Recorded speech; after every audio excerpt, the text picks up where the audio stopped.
اپنے چاہے مفاد کے لیے صحیح اپنے مفاد کے لیے رکھے جاتے ہیں. تعلقات قوموں کے اور کس چیز کے لیے ہوتے ہیں؟ یہ کوئی دوستی اور رشتہ داری ہے. ٹھیک ہے. لیکن ہارون صاحب یہ جو حملے کی بات ہو رہی ہے بھارت سے متعلق، دیکھیں نا، صرف وزیر خارجہ نے نہیں کہا، صرف وزیر خارجہ نے نہیں کہا، اس کے بعد وزارت خارجہ کے ترجمان نے کہا. پھر اس کی کوئی ضرورت نہیں تھی اگر معاملہ سنگین نہ ہوتا کہ موحد یوسف کہتا. دیکھو نا، موحد یوسف نیشنل سیکورٹی ایڈوائزر کہہ رہا ہے، اور کیا کہہ رہا ہے کہ ایک نیوکلیئر پاور ہے پاکستان. دیکھیے ہلکا سا اشارہ دیا جاتا ہے نا، بتانا مقصود ہوتا ہے، چاہے وہ الفاظ. دوسری بات یہ ہے، دیکھیے میں انٹریگ تھیوریز کے قائل تو نہیں ہوں، لیکن مجھے شبہ ہے، میرا گمان یہ کہتا ہے یہ امتیاز عالم، یہ نجم سیٹھی، یہ حنا جیلانی، یہ اس قسم کے جو لوگ جب متحرک ہوتے ہیں نا، آپ دیکھ رہے ہیں سوشل میڈیا پہ فوج کے خلاف کمپین کتنی بڑی ہے. آرمی پبلک سکول کہتے ہیں فوج ذمہ دار ہے، فوج نے استغفر اللہ، فوج مروا سکتی ہے بچوں کو؟ اپنے بچے، چاہے اپنے ہو یا ملک کے اپنے بچے، مستقبل ہے. پھر یہ ہے کہ جی مشرقی پاکستان فوج کی وجہ سے لگا ہوا. آج تو کوئی آیا خان نہیں ہے، آج تو کوئی بھٹو نہیں، آج تو کوئی شیخ مجیب الرحمان نہیں. اور فوج نے اسے سبق سیکھا.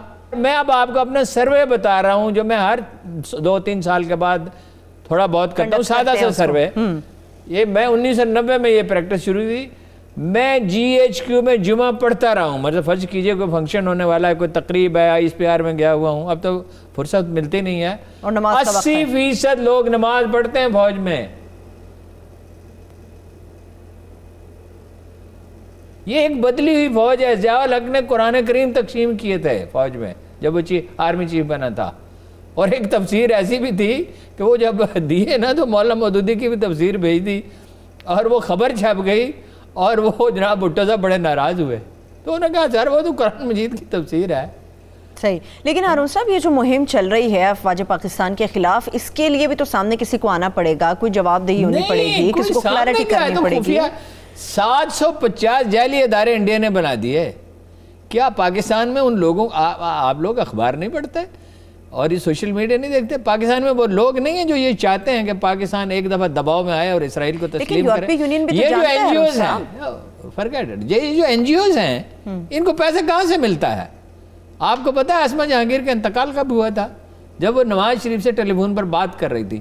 اور آپ کو معلوم ہے اسما جہانگیر اعلانیہ کہتی تھی کہ پاکستان کو ختم ہونا چاہیے. وہ تحریر عمران خان کے پاس رکھی ہوئی ہے. ایک جج، برٹش جج کی ڈائری عمران خان کے گھر میں رکھی ہے. اس نے اس کو چھپوایا نہیں تھا، چھپوایا تھا ویسے، صرف دوستوں کے بھیجی تھی، یعنی 1000-2000 آدمیوں کو، جس میں اسما جہانگیر کا یہ جملہ نقل کیا ہے کہ ہم پاکستان سے اسلام کو دیش نکالا دینا چاہتے ہیں. اور یہ میں نے لکھا تھا. اس نے تردید کی. میں نے کہا عمران خان سے کہو تردید کرے، اور اس جج سے کہو وہ زندہ تھا تردید کرے. چلے اللہ تعالیٰ مغفرت کرے ہارون صاحب، اسما جہانگیر اللہ تعالیٰ سب کی مغفرت کرے، ہمیں کو مرنے والوں سے. لیکن چیزیں اب اس کی جگہ پہ دوسرے لوگ ہیں جن کے میں نے ابھی نام لیے ہیں، اور میں آپ کو 10 اور آدمیوں کے نام بتا سکتا ہوں. میں آپ کو ان کے نام بتا سکتا ہوں جن دادات ہیں دبئی میں ہیں، لندن میں ہیں، واشنگٹن میں ہیں، جو وصولیاں کرتے ہیں کابل میں، ایون دلی میں جاتے رہے لوگ اور وصولیاں کرتے رہے. ٹھیک. یہ اخبار نویس جو ہیں، ٹھیک اس وقت فوج کے، دیکھو فوج نے جو بلنڈر کیے ہیں اگر تو اس پہ تنقید کریں، غلطیاں کی ہیں تو بالکل صحیح ہے. بعد اوقات تو ضروری ہوتا ہے فوج پہ تنقید کرنا تاکہ اسلام ممکن ہو سکے. جب 71 تھا تو اس وقت تو میڈیا کو اس وقت تو تنقید کرنی چاہیے تھی، اس وقت نہیں کی. بعض مواقع پہ ضروری ہوتی ہے جب وہ غلط فیصلے کر رہے ہیں. لیکن اس وقت جب حملے کا خطرہ، سرجیکل سٹرائک اگرچہ محدود حملہ مراد ہے، اچھا اسے اوورآل نہیں دیکھنا چاہیے، ایک محدود، اور حملے کا تو خطرہ ہے محدود حملے کا، یعنی اس لیے کہ چین کے ہاتھوں ذلت بہت ہوئی ہے. کتنا ایریا کھو دیا ہے. ہائٹ پہ وہ آ کے بیٹھ گئے ہیں، 2 لاکھ آرمی ڈپلائی کر دیا ہے. عوام میں ایاز صادق ان کے کام آیا. ایاز صادق نہیں ان کے کام آیا، ان کے کام آیا نواز شریف. ایاز صادق کی کیا ضرورت ہے؟ وہ چودھری انور عزیز مرحوم سے کہا بھٹو صاحب نے کہ اچھا آپ وہ ہیں جو ملک سلیمان سے ہار گیا. انہوں نے کہا سر میں آپ سے ہار گیا، ملک سلیمان سے میں نے کیا ہارنا تھا. ایاز صادق کی یہ جرت ہے کہ پاکستان کی پوزیشن خراب کرے، پھر اس پہ سٹینڈ بھی لے اور جشن منانے کا موقع دے انڈیا کو. انڈیا میں تو جشن منایا گیا تھا. تو نواز شریف نے اس کو کہا نا، نواز شریف کہہ رہا ہے نا نام لے لے کے. ٹھیک. نواز شریف ٹھیک وہی کام کر رہا ہے جو الطاف حسین کر رہا تھا، جو شیخ مجیب الرحمان کر رہا تھا۔ شیخ مجیب الرحمان کا تو یہ حق تھا کہ وہ اقتدار مانگے، صرف یہ اس جنون سوار تھا۔ اگر وہ صبر کرتا تو اس کو لازماً اقتدار ملتا، اور وہ ناکام ہوتا اس لیے کہ اس کو گورننس نہیں آتی۔ بھٹو کو پھر بھی گورننس آتی تھی، بھٹو انتقام پسند تھا، اس کو تو اس کے اپنے ہم وطنوں نے مار دیا۔ وہ کبھی کوئی بابا قوم بھی قتل ہوتا ہے، اگر وہ بابا قوم تھا تو اس کو قتل ہونا تھا، اس لیے کہ وہ گورننس کے اس میں آداب تھے ہی نہیں، سلیقہ نہیں تھا۔ بھٹو میں تو گورننس کو سمجھتا تھا، ذہین آدمی تھا، وہ تو صرف ایک اوریٹر تھا۔ ٹھیک ہے، چلیے ہارون صاحب، ابھی ہمیں پتہ ہے اور باقاعدہ انہوں نے کہا کہ معید یوسف صاحب نے کہا ہمارے پاس بڑی قابل اعتماد معلومات ہیں کہ سرجیکل سٹرائک ہوگی، ریلائبل انٹیلیجنس۔ اب سفارتی سطح پر پہلے اس چیز کو قصہ سے ہمیں بتانا ہوگا، پورٹریٹ کرنا ہوگا کہ یہ ہونے جا رہا ہے۔ ٹھیک ہے، اس دفعہ اس معاملے کو کم از کم ٹھیک ہینڈل کیا ہے، دنیا کو پہلے ہی صحیح بتا دیا ہے، وارن کر دیا ہے، اور میرا خیال ہے کہ امریکہ اور یورپ کے اہم ممالک کہہ چکے ہوں گے امریکہ کو کہ بھائی یہ قوم جتنی مرضی نکمی ہو، جنگ لڑنا اس سے بہتر کوئی نہیں جانتا، تو وہ کرے گا۔ اگر فرض کیجئے یہ ہمارے مقدر میں لکھا ہوا کہ حملہ کرے تو پھر ٹھیک ہے، حملہ کرے، یعنی بچنا چاہیے جنگ سے، اس لیے جنگ ہے تو کوئی اچھی چیز نہیں ہے، تو پھر بھگت لیں گے۔ پھر ان کے، میں نے ایک دفعہ ایک کمیونسٹ سے کہا تھا جو روس کی حمایت کر رہا تھا 81 میں، اور اس نے مجھ پہ طنز کیا۔ اب یہ سوشل میڈیا پہ لوگ مجھے پہ طنز کرتے رہتے ہیں کہ یہ کمیونزم کی مخالفت کرتا، گویا کہ میں امریکہ کا حامی تھا، تنخواہ ملتے تھے مجھے امریکہ۔ اس نے کہا کہ تم لوگ روسیوں کو نکالو گے، میں نے کہا ہم نہیں نکالیں گے، جو اہل افغانستان کے لوگ ہیں وہ نکالیں گے، رہ گئے تم۔ اس نے کہا روس پاکستان پہ بھی قبضہ کر لے گا، میں نے کہا پھر کیا ہوگا، روس افغانستان پہ قبضہ کرے گا، اس کے حامی 200-400 کو ان کے حملے کے دوران ہم قتل کر دیں گے۔ ٹھیک ہے، انڈیا کے حامیوں کا کیا ہوگا اس ملک میں؟ انڈیا کی حامیوں کا کیا ہوگا؟ مارجنلائز ہو جائیں گے۔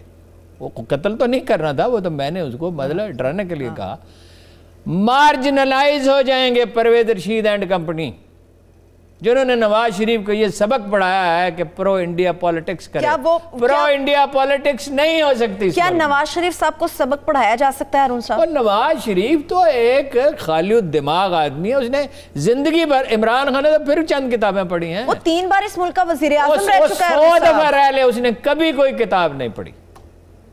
جو آدمی اتنے بڑے کرائسس سے گزرتا ہے، وہ تو دباچہ جاوید ہاشمی کا میں نے لکھوا کے دیا اسے، نواز شریف سے اصرار کر کے، وہ تو میں نے کہا آپ نے لکھنا ہے، آپ کسی آدمی کو بلائیں، اس کو پوائنٹ سے لکھا دیں۔ جاوید ہاشمی کہہ رہا تھا، میں جدہ گیا، جاوید ہاشمی نے کہا میاں صاحب دباچہ نہیں لکھ کے دے رہے، وہ دباچہ کہاں سے لکھے، اس کو کیا پتا بیچارے کا؟ میں نے کہا کسی سے کہیں پوائنٹس اس کو بتا دے، وہ لکھ دے گا، اس کو دیکھ لیں۔ اور نواز شریف کو جو 8 سالہ تنہائی ملی، اس میں تو اسے کم از کم 3 کتابیں لکھ دینی چاہیے تھی۔ نواز شریف نے BA کے paper many a people believe خود نہیں دیے تھے، ماجد نے بھی ویسے خود نہیں دیے تھے۔ آج ساری خطرناک خبریں ہیں، آپ ساری خطرناک خبریں آج دے رہے ہیں۔ میں نے عمران خان سے کہا تمہارے کزن ہیں جو ویسے ایک جنٹلمین ہے، BA کے پیپر خود نہیں دیتے، لاہور کے عمرہ میں یہ رواج تھا کہ ان کے بچے خود پیپر نہیں دیتے تھے، وہ کسی کے ذریعے دلوائے جاتے تھے۔ میری آنکھوں کے سامنے پنجاب یونیورسٹی میں ایسے درجنوں واقعات ہوئے۔ اب تو مشکل ہو گیا ہے نا، اب تو کمپیوٹرائز سسٹم ہے، تو ناممکن ہو گیا، اب تو کمپیوٹرائز سسٹم ہے۔ ٹھیک ہے، چلیے ہارون صاحب، میں ویسے ریلوے کی بات کرنا چاہتی ہوں۔ میں نے تو اپنے کانوں سے سنا ایک آدمی دوسرے سے سودا بازی کر رہا ہے کہ نہیں اتنے پیسے دو، اتنے پیسے۔ کس بات پہ ہارون صاحب؟ پرچہ لکھ دے کے اتنے پیسے دو۔ لیکن ہارون صاحب اب تو ID کارڈ سسٹم دیکھنا ہے، اب تو بڑا مشکل ناممکن کام ہو گیا یہ۔ ہارون صاحب آپ نے افغانستان کی بات چھیڑ دی ہے، میں اب افغانستان کو لے کے آگے بڑھوں گی۔ میرا وہی سوال ہے، افغانستان میں امن ہوگا یا نہیں ہوگا؟ دیکھیے جی، افغانستان میں امن جو ہے وہ انشاءاللہ ہوگا، لیکن آسانی سے نہیں ہوگا۔ دیکھیے کندھار میں حملے بڑھ گئے، آپ کو پتہ ہے کندھار قدیم کیپٹل ہے، جیسے ہمارا کراچی کیپٹل تھا پہلے، اصل کیپٹل کندھار تھا، احمد شاہ عبدالی کا کیپٹل کندھار تھا۔ ہلمند کابل کے قریب ہے، ہلمند پہ حملے ہونا ایسے ہی ہے جیسے اسلام آباد کے نواح میں خدا نخواستہ، یا دلی کے نواح میں، یا لندن کے نواح میں، یا نیو یارک کے نواح، واشنگٹن کے نواح میں ہو رہے ہیں۔ اچھا، غزنی میں 15 آدمی قتل ہوئے ہیں، سڑکیں ادھڑی جا رہی ہیں بارودی سرنگوں سے، سرکاری عمارتوں پہ اڑائی جا رہی ہیں، انفراسٹرکچر تباہ کیا جا رہا ہے۔ معذرت کے ساتھ بات اپنے کلائمیکس پہ پہنچے آپ کو بریک میں کلائمیکس بریک سے واپس آ کے بتاؤں گی. ایک چھوٹی سی بریک کی طرف چلتے ہیں. بریک سے واپس آ کے جاننے کی کوشش کریں گے جو واقعات کی طرف ہارون صاحب اشارہ دلا رہے ہیں کہ آخر افغانستان کے اندر تشدد اس قدر کیوں بڑھ گیا. ایک چھوٹی سی بریک, اسٹے ود اس.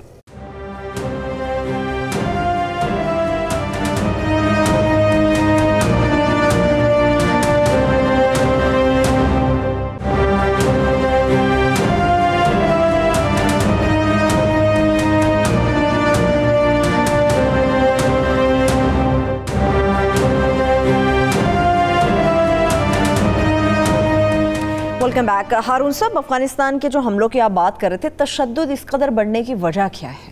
نہیں, وجہ تو ظاہر ہے نا. وہ ہمیشہ ایک اس طرح کے معاشرے میں تشدد ہوتا ہے, قبائلی معاشرے میں. ایک قبائلی معاشرہ تاریخی عمل میں جدید معاشرے میں ڈلتا ہے. تشدد تو ہمارے ہاں بھی ہے, امریکہ میں بھی تشدد ہے, دنیا بھر میں تشدد کہاں نہیں ہوتا.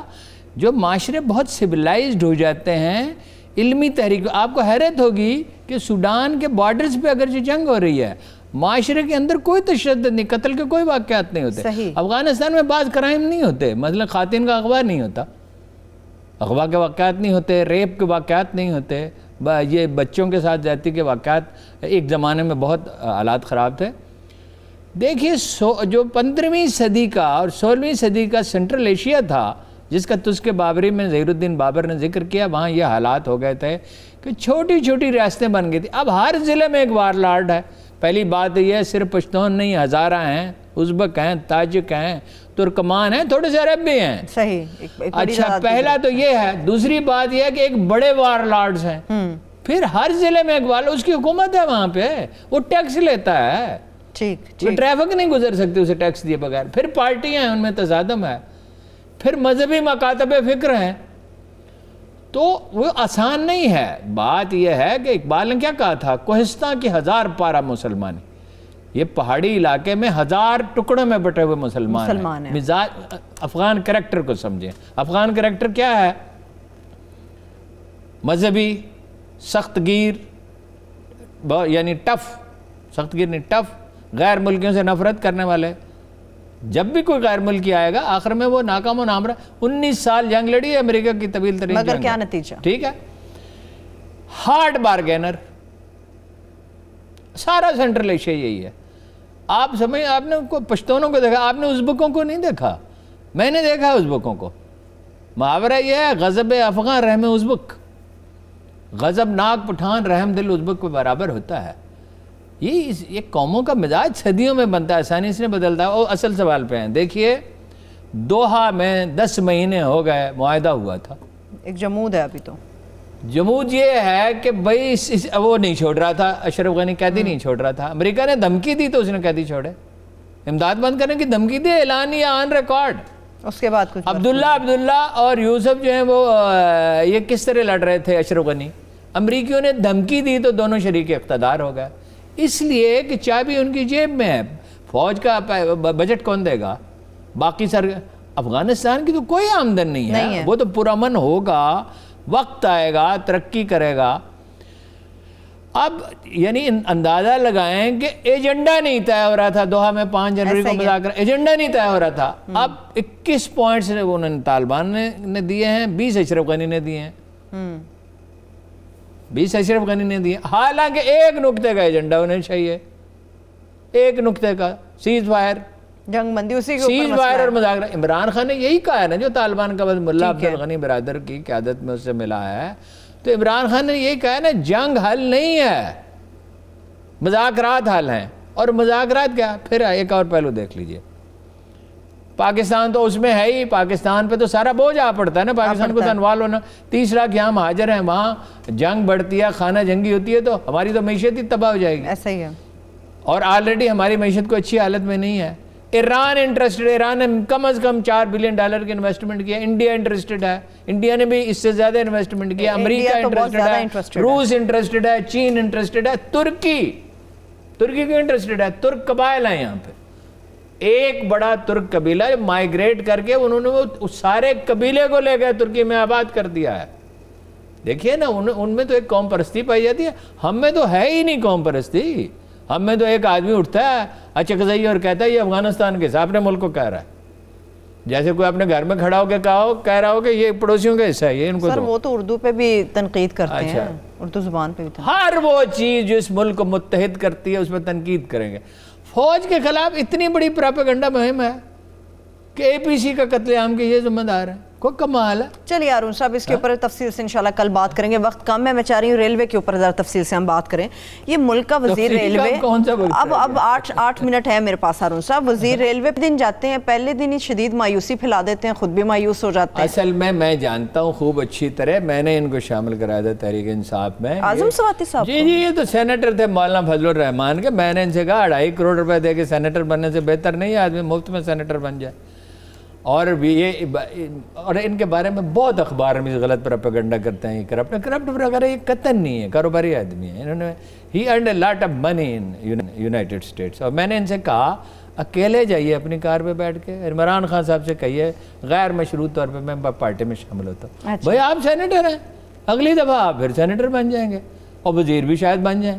وہ تو شاید والی بات تھی، بہرحال بن گئے، متحرک بہت ہے۔ بات ٹھیک کہیں غلط طریقے سے۔ انفراسٹرکچر تباہ ہو چکا ہے۔ کب تباہ ہوا تھا انفراسٹرکچر؟ 50 برس پہلے ریلوے کے وزیر تھے، وہ اپنا کیا نام تھا ان کا، بعد میں وزیر اعظم بھی رہے، نگران وزیر اعظم، جتوئی صاحب وزیر اعظم تھے نا، وزیر اعلیٰ بھی رہے سندھ کے، جی غلام مصطفیٰ جتوئی۔ وہ کہتے تھے انفراسٹرکچر ختم ہو چکا ہے، 1970 میں کہہ رہے، 72 میں کہہ رہے تھے۔ بھائی یہ انگریزوں کا بنایا جو انفراسٹرکچر تھا، پٹڑیاں ادھڑ چکی ہیں، ورکشاپوں کی حالت خراب ہے۔ آپ ریلوے کو سمجھتے ہیں، لوگ ریلوے کو بس سمجھتے ہیں ریل گاڑی چل رہی ہے۔ یہ 32 محکمے ہیں، 32 ٹیکنیکل، مکینیکل، سول، ہیں جی، ان کے یہ اتنا بڑا تو ان کے پاس کلب ہے کئی ارب روپے کا، یہ اپنا نہر کنارے رائل پام کلب، جو 10 میں کتنے سے میں ہو گیا، 1.5 سال ہو گیا سپریم کورٹ کا فیصلہ کیا، جو شیخ رشید صاحب آؤٹ سورس نہیں کر سکے۔ دیکھیے ریلوے کو ٹھیک کرنے کی اگر کوئی کوشش کسی نے کی، وہ سعد رفیق نے کی، 17 ارب آمدن تھی، 50 ارب ہو گئی۔ حادثات کیوں ہوتے ہیں بھائی؟ وہ ایک ایلیبوریٹڈ سسٹم ہے پورا کہ ہر آدمی کس طرح کام کرے گا۔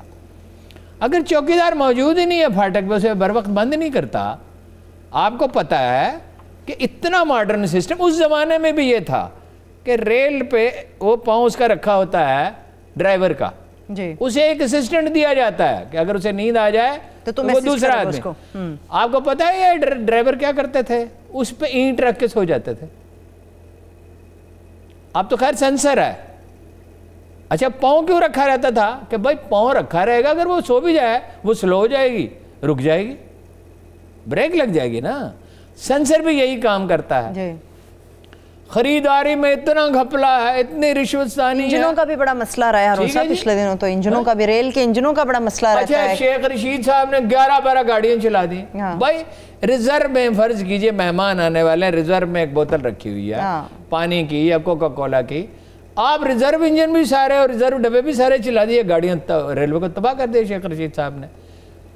اور آئی ٹی کا جو عالی شان محکمہ اس نے بنایا تھا سعد رفیق نے، انہوں نے اس کو برباد کر دیا۔ ان لڑکوں نے اربوں روپے بچائے، ہمارے سسٹم بنایا آئی ٹی کا۔ آپ کو پتہ کتنا % بکنگ ہو گئی تھی ریلوے کی؟ ای ٹکٹنگ ہو گئی تھی 17%، اور 2-3 سال میں یہ 100% ہو جاتی۔ آپ کو گھر پہ ایک نمبر موبائل پہ آتا اور آپ سفر کرتے۔ کتنی سہولت تھی، شیخ صاحب نے اسے برباد کر دیا کیونکہ انہوں نے اپنے محلے کے لونڈے رکھنے ہوتے ہیں۔ ٹھیک، ان کو یہ پرابلم ہے، اور سارا وقت سیاست کرتے تھے۔ سعد رفیق صاحب پہ بھی مجھے اعتراض تھا، لیکن وہ اس نے محنت کی اور اس پہ کوئی داغ نہیں ہے۔ سعد رفیق صاحب نے یقینی طور پر، سعد رفیق صاحب پہ بھی مجھے اعتراض تھا کہ آپ سیاست کو وقت نہ دیں۔ وہ کہتے ہیں جی لالو پرساد نے ریلوے ٹھیک کی جی انڈیا کی۔ لالو پرساد نے نہیں کی تھی، وی پی آنند نے کی تھی جو ایکسپرٹ تھا۔ وہ اتنا بڑا ایکسپرٹ تھا پلاننگ کا کہ وہ انڈیا کے پلاننگ کمیشن کا چیئرمین بنا۔ تباہی میں کس کس نے حصہ ڈالا؟ تباہی میں سول سروس نے حصہ ڈالا، یونینوں نے حصہ ڈالا، لیفٹ کی یونینوں نے بھی، دوسری یونینوں نے بھی، اور ریلوے میں ملازم جو ہیں ضرورت سے 2 گنا ہیں۔ اب اس کا علاج یہ نہیں ہے کہ ان سب کو نکال کے باہر پھینک دیں۔ دیکھیں آپ ریل بند نہیں کر سکتے، آپ یہ بند کر سکتے، ریل نہیں بند کر سکتے۔ ریل دفاعی ضرورت بھی ہے، یہ ایران کے بارڈر کو ٹچ کرتی ہے، انڈیا کے بارڈر کو ٹچ کرتی ہے، افغانستان کے بارڈر کو ٹچ کرتی ہے. یہ ٹھیک کیسے ہو سکتی ہے؟ کیسے؟ بالکل سمپل نسخہ ہے. انتظامی اصلاحات تو کرنی ہوں گی نا. مال گاڑیوں سے پیسہ کمایا جا سکتا ہے، مسافر گاڑیوں سے نہیں. شیخ صاحب نے خسارے میں اضافہ کیا. وہ تو کہتے ہیں میں نے بڑی بہتری کی. ان کے کہنے پہ نہ جائے نا، ہم ڈیٹا دیکھتے ہیں. دیکھیے نا، ریل مسافر گاڑی سے آمدن کبھی نہیں بڑھ سکتی. آپ سینکڑوں مسافر گاڑیاں چلا دیں جب حالات اچھے ہوں، ٹھیک ہے نا. اب مال گاڑی افغانستان کے ساتھ ہمارا ایگریمنٹ ہے کہ ریل گاڑی سے سامان لے گیا. آپ کو پتا ہے ریل گاڑی کتنا سامان اٹھاتی ہے؟ پاکستان میں دنیا بھر میں سب سے کم تناسب ہے، صرف 3%. میں آپ کو بتا چکا ہوں، اگر آپ ملتان سے ایک پیٹی اسلام آباد منگوائیں آموں کی یا راول پنڈی، ریلوے لیتی ہے 40 روپے کرایہ، اور جو یہ جدید بس سروس ہے یہ لیتے ہیں 500. ایسا ہی ہے. ٹھیک ہے. تو آپ کیوں نہیں انڈیا کی طرح ایک قانون منظور کرتے ہیں کہ پیٹرولیم، اناج اور فلاں چیزیں صرف ریلوے سے جائیں گی، ریل کے ذریعے جائیں گی. اچھا، اب یہ اگر افغانستان سمیت یہ 20-30% ہو جائے، ٹھیک ہے، تو یہ تو 2 سال میں منافع میں. جیسا سعد رفیق صاحب سے پوچھا میں نے، آج بھی پوچھا، ویسے بات کرتا رہتا ہوں، وہ کہتے ہیں جی 10 سال میں یہ بہترین ہو سکتی ہے. میری ذات اس کے بالکل برعکس ہے، اور ذاتی رائے میری سرسری نہیں، میں ریلوے کے بہترین افسروں سے رابطے میں رہتا ہوں اور مدتوں سے رہتا ہوں. یہ 2-3 سال میں پرافٹ میں جا سکتی ہے. ایران کے ساتھ ساری ٹریڈ آپ کیوں نہیں ریل کے ذریعے کرتے ہیں؟ مشکل کیا ہے ہارون صاحب؟ مشکل فیصلہ سازی. اور جو اتنے عقل مند ہیں کہ پی آئی اے کو پرائیویٹائز نہیں کر رہے، اسٹیل مل کو پرائیویٹائز نہیں کر رہے، اب خدا کا شکر ہے ابھی بھی کہتے ہیں ہم پی آئی اے کو ٹھیک کریں گے. کیسے ٹھیک کریں گے؟ 10 سال تک 50 ارب روپے کا نقصان کر کے. 50 ارب روپے کتنے ہوتے ہیں؟ پنجاب کا بجٹ نہیں ہے 50 ارب کا ہیلتھ کا، ایجوکیشن کا. آپ کے 2 کروڑ بچے سکولوں میں نہیں جا رہے، اور آپ پی آئی اے کے 5000 ملازمین پہ 50 ارب روپے ضائع کر رہے ہیں. اور جی ارشد صاحب اس کو ٹھیک کر لیں گے. ارشد صاحب نے محنت کی، امپروو کیا، لیکن جناب رسالت مآب کا فرمان ہے کہ حکومت کا کام کاروبار نہیں ہے، حکومت کاروبار نہیں کیا کرتی. ٹھیک ہے، چلیے ہارون صاحب وقت ختم ہو گیا ہے. ہارون صاحب جتنے بھی قومی اثاثوں کی ہم بات کرتے ہیں، پی آئی اے کی ہم نے بات کی، اسٹیل مل کی، ابھی جو ریلوے کی بات کی، اس کے اوپر ایک ہی جملہ ہے، مال مفت دل بے رحم. اس کے ساتھ ہی مجھے ہارون صاحب کو اجازت دیجیے. آپ سب کا بہت شکریہ. اللہ حافظ.